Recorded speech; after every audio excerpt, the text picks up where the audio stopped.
Hey everybody, I'm back. I apologize. I ran out of memory card, and I've been trying to keep on top of that. I thought I had enough, but not quite. So I guess we'll just make this part two of what you need to know about when you remove the bell housing off of a 4EAT transmission or a 4AEL transmission. All right, so let's pick up where we left off.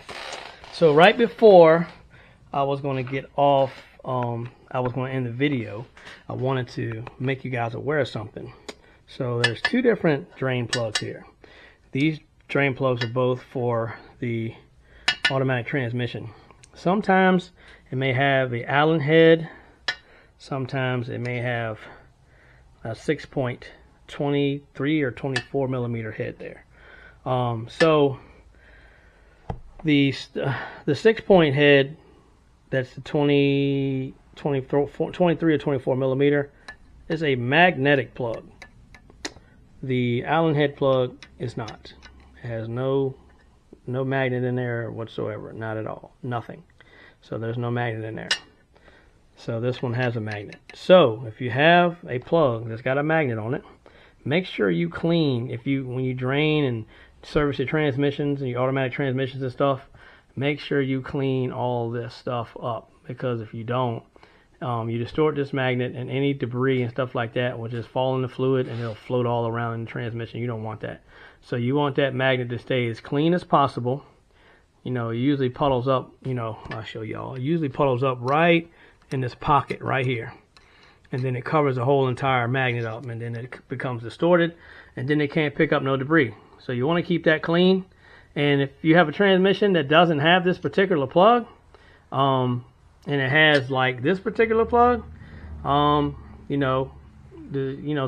can go to the junkyard and you can pull, the plugs out of the 4EAT transmissions and the Escorts, 2nd gen, 3rd gen.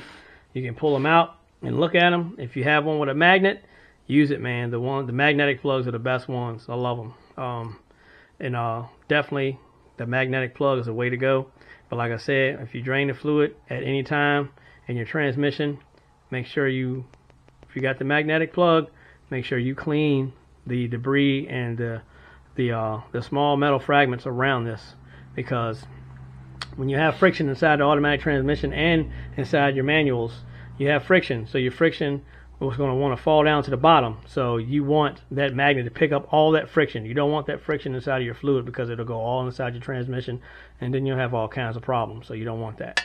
So just remember, check to see if you got a magnetic plug. You may not have a magnetic plug. If you do, keep it clean. And if you don't have a magnetic plug and this is what you have, try to see if you can find yourself one of these. Try to see if you can find yourself one of these, because that's going to be the way to go. You want a magnetic plug. You don't want a non-magnetic plug. So just figured I would touch on that too as well while we were here. So to summarize what we've talked about, so remember, on these transmission cases here, this bell housing side, when you remove it, remember you got these 4 O-rings. I'm sorry, you got these 8 O-rings. So you got 1, 2, 3, 4. Hold on. 1, 2, 3, 4. You got 5, 6, 7, 8. So make sure you replace those, and make sure when you put the bell housing back on the case, they are still in place. Make sure they are still in place. You can use like a little teeny bit of Permatex or something to try to hold them still, but usually like when I just recently put Jasmine back together, I didn't use anything. I just stuck them back in the holes, and they stayed on there pretty good. So, and the thing is, you don't want to use no Permatex or nothing, because if you get something in this port, you're in trouble. You get anything in these ports, you're going to be in trouble, because that's what feeds your accumulators. So if you get anything blocking the accumulator, you're going to have shift problems. You could possibly hurt a piston or a drum if, whichever accumulator is supposed to be selected, because these accumulators are designed to soften your shift.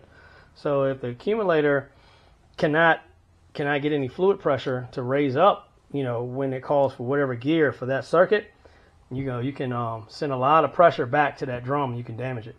So trust me, don't ask me how I know. So yeah, just make sure you place 1, 2, 3, 4, 5, 6, 7, 8 of those O-rings. And if you remove your gear, if you remove your gear assembly, replace that nylon seal, replace this rubber seal, and replace this nylon seal. Alright, so that's going to conclude this video. And again, one more time, if you have a magnetic plug, clean it. If you don't have a magnetic plug, try to find you a magnetic plug. This is what you want right here. Magnetic plug is definitely the way to go, especially inside of this bell housing. If anything, any metal fragments or anything get in this bell housing, go to the bottom, you want that magnet to catch it. You don't want this plug to not, you don't want your plug to not catch nothing and to float around in your transmission. And as you can see, when this one came apart, you see the damage it did. I mean, it beat this sucker up terrible. It beat it up pretty bad. Pretty bad, and it got it right there too. Could have went through right there as well. I'm glad it didn't, because it would have hit the torque converter. But yeah, you can see how badly scored the inside of this bad boy is from the failure. So yep, all right everybody. So this is going to conclude this video. Anybody has any questions, please feel free to message me, Facebook, Instagram, TikTok, YouTube, and I will be glad to answer any questions that you guys have. If I don't have the answer, I can get it for you. So I've taken a lot of time with these transmissions, so feel like I'm a pro at it, as everybody calls me. So yeah, so anybody's got any questions, any concerns, something I didn't cover you guys would like me to cover, just message me, reach out to me, man. Facebook, Instagram, TikTok, YouTube, and I will be glad, more than happy to help you out with whatever you need, whatever questions you need, help you and walk you through whatever I can. All right? Okay, everybody. Well, I'm going to hop off here. I hope everybody has a wonderful and safe Thanksgiving. Don't drink and drive. Stay at home if you're drinking. Sleep it off and leave the next day. You know what I mean? So nothing is worth somebody else's life or your own. So all right, I hope everybody has a safe, wonderful, blessed holiday. And I will catch y'all on the next one. Peace out.